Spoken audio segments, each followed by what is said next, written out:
Well, past the point of no return now. So this is Glen Church, or at least the bus stop for it. Thankfully, there is actually a bus stop, so if we don't go any further, there is somewhere to sleep.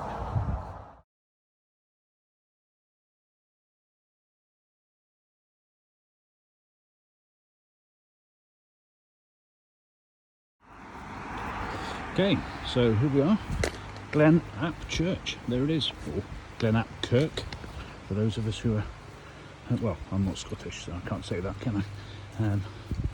But yeah, Kirk means church, which I must admit confused me until I looked it up. So, some signage for you, and here we have the Ayrshire Coastal Path, Cliff Walk to Ballantrae, 8 miles, Ayr 47 miles, and to the very end, Skelmorley 100 miles. Okay, so we've got 47 miles to go, starting here. I guess the path goes down here, and it's pretty civilised for the time being. There's another coastal path here, the Loch Ryan, mainly known as the Scottish end of the shortest sea route to Ireland. Okay, fair enough. You can look that up in your own time. Here's the big event anyway, the Ayrshire Coastal Path. There we go, that's why we've come here.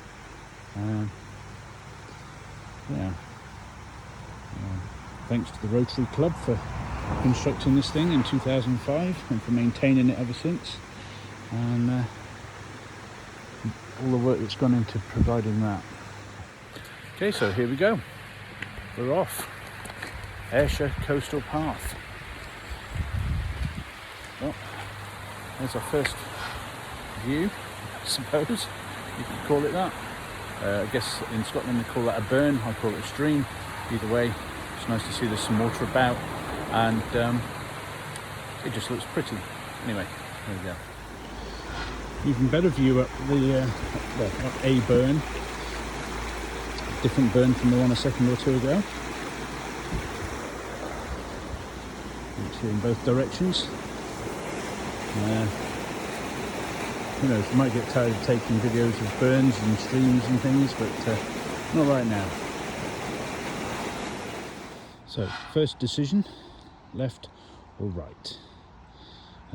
From this point, there doesn't seem to be a lot of direction, but checking the map, it appears to be going right. And I must admit, I've cheated, I've gone up here already to see, and I think that's a way marker for the Ayrshire Coastal Path. Anyway, if in doubt, go right and go up.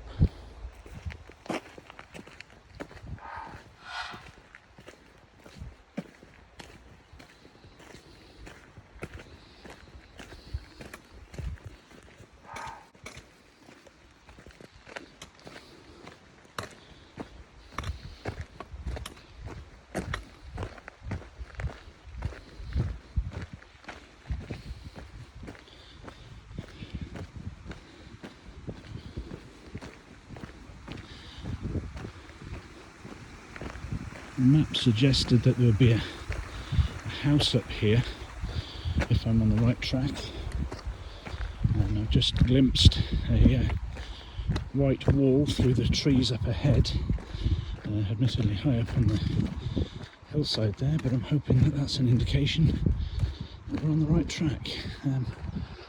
Bit of a view there, I suppose.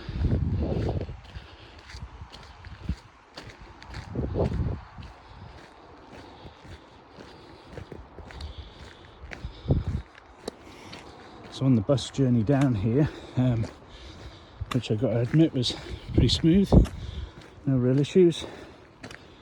We're on the bus in Ayr this morning, caught the 9:20 bus from stand 6.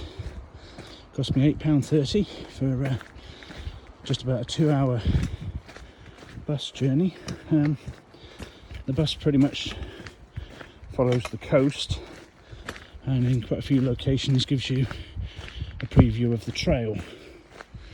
It goes through the little harbour at Gavan, passes through Ballantree. Get a preview of what I'm going to pronounce Isla Crag. Not sure if that's how it's pronounced by the locals, but that's where I'm going with until I'm corrected. So the bus stop, which just by Glenap Church, I was a little bit concerned that it might be some way away from the church, but in fact it's not. It's about 100 yards past the church. So all in all, nothing to worry about. We're on our first little slight incline, I suppose, and all goes well. There was another hiker on the bus with me, but he shot off. He's a day hiker. I suppose I'm not quite a day hiker. I'm going to be doing multiple sections of the southern half of the route, so I'm hopefully camping, because, as I said, the bus gives you something of a preview, and this first piece of the trail did appear to be somewhat exposed, so who knows what to expect. But anyway, we'll find our way. So now this is interesting. My travel plan, journey plan, or whatever you want to call it, my plan involved staying in or arriving into Ayr town centre by train yesterday afternoon, and then staying overnight in Ayr, because I didn't know the terrain enough, and thought, well, if the bus gets me down to Glenap late on in the evening, I won't know where to camp. But actually this is probably a quarter of a mile from the bus stop, and given that I think you can camp sensibly anywhere you like in Scotland, you know, obviously being considerate to others, this looks like a pretty decent stop for an overnight camp. So I think you could do the journey from London to Ayr and actually get on the trail all in one day if you wanted to, and not worry too much about where you're going to stay for the night. There you go. View across the valley above Glenap. I don't know if you can see this, but you can just see the sea there. Yeah, breathing a little harder now because I've just come up a slope. Cameras, I find, don't really tell you much about slopes, but believe me, that's a slope. Right, carry on.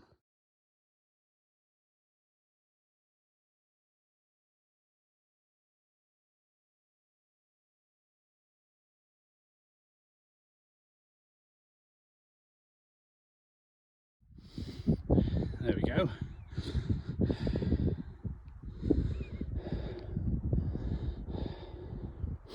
Pretty decent view.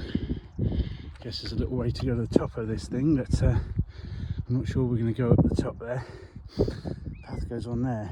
I think we go around it, to be honest. Anyway, still climbing. Things you see when you're out on a hike, eh?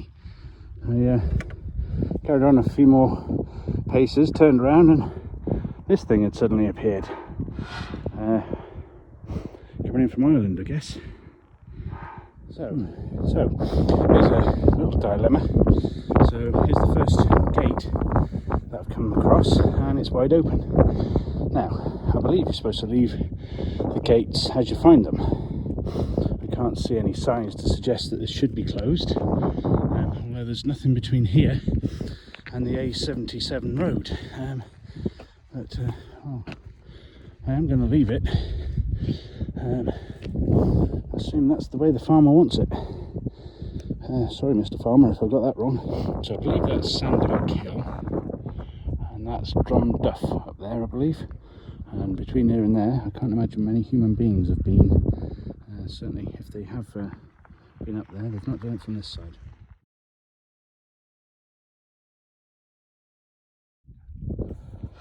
Can you see that? Just there. There you go. Isla Crag off in the mist there. So, apparently that view is going to be with us for a couple of days now.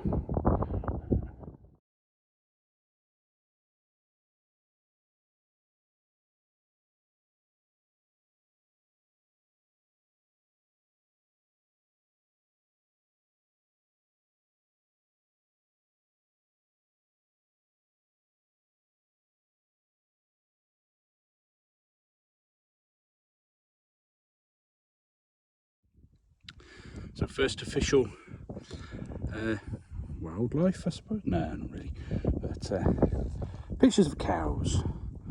Obviously on the bus down we took a video of some giant bulls just because they were just huge. But now we're out on the trail, we can officially take pictures of cows. There you go. Been warned about large dairy herds along the route, but looking at these guys, I don't think these are producing much milk. They're the male variety, I believe. But there you go, cows. Now I believe that until recently you turned off the track here and went down to the cliff tops there and got to walk all the way along the top of the cliffs. Oh, there goes my trekking pole again. And capture and get the views of Kerrari Port and things. I was planning to go down there and maybe have some lunch. However, that part of the path is now closed as it's been put to me because of idiots with dogs. Oh, there goes the other trekking pole. Yeah, it's a shame really, and that's one of the reasons I haven't bought Fred. Fred's normally my hiking buddy. Two reasons I haven't brought Fred really. One is that the amount of livestock that's around on this trail, and the other is that Fred likes to roll in as much poop as many varieties as you can find, which is not really great when you're camping and you've got a dog that's just rolled in a fresh cow pat. Anyway, we march on.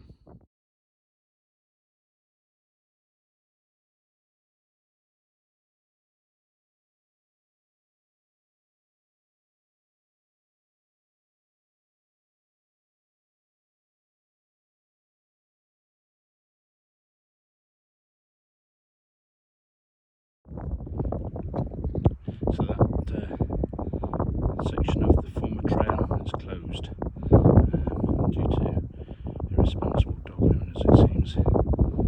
It's beautiful. Proper challenge going across the top of those cliffs. I mean, there's actually some climb to get up there. I imagine it's pretty windy, pretty exposed. Quite an adventure. Anyway, not for us, it seems. So there was a switchback. Back there, a couple of 100 yards back, which got me wondering whether that was where I should turn off. Anyway, I've carried on. I think this little bridge that you can see here goes over this little gorge. You can see that. Anyway, I think that is what's on the map as Killantrigan Bridge. It's not signposted in reality, but that's the only bridge I can see on the map, and it is the point at which we turn back, hopefully down that switchback that I thought I'd seen a couple hundred yards back, but hopefully this is it, otherwise I've gone in the wrong direction. Anyway, it's all part of the adventure, I suppose. I've been walking along thinking, well, it's all very well, I guess this is a pretty easy trail. It's pretty well sort of, you can see it's a trail, let's say. If they labelled the burns, though, that would be dead handy, because they're all named on the maps, and if there were names on the burns as you walk past them, you'd be able to check them off, wouldn't you? But alas not. Anyway, that's just a thought.